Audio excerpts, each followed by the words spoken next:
Do prometne nesreče je prišlo zaradi prevoženja sredinske črte in neprilagojene hitrosti, zaradi česar je prišlo do čelnega trčenja.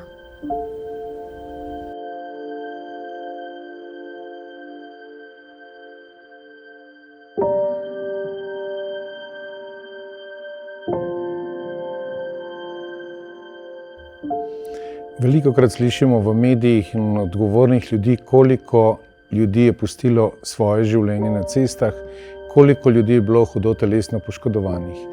Le malo kdo od nas se pa zaveda, da je ta nema statistična številka lahko kdorkoli izmed nas.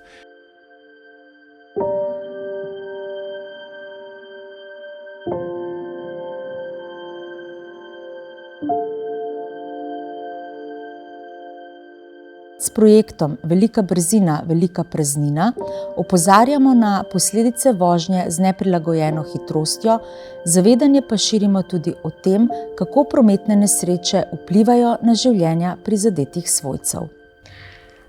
Zraven mene bi mogel sedeti brat Miha, tukaj ga ni, ker je izgubil življenje v prometni nesreči zaradi prevelike hitrosti.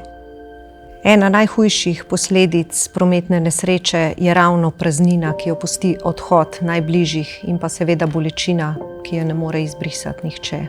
Po mojem mnenju, oziroma v mojem primeru, so najhujši trenutki tisti neki prelomni trenutki v življenju, neke prelomnice, ki jih doživiš, ali pa uspehi, ki jih doživiš, kot so, ne vem, lahko dam primer, valet, maturantski ples, ker bi sicer kot punca plesala s svojim očetom, pa tega nisem mogla.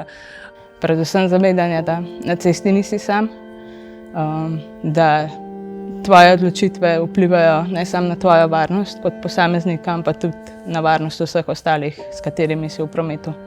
Ljudje nismo narejeni za to, da bi drug drugemu vzeli življenje. In to je nekaj zelo hudega, če se ti to v življenju zgodi, da si kriv, da si povzročil smrt nekoga. Daj prednost življenju, spoštuj omejitve hitrosti.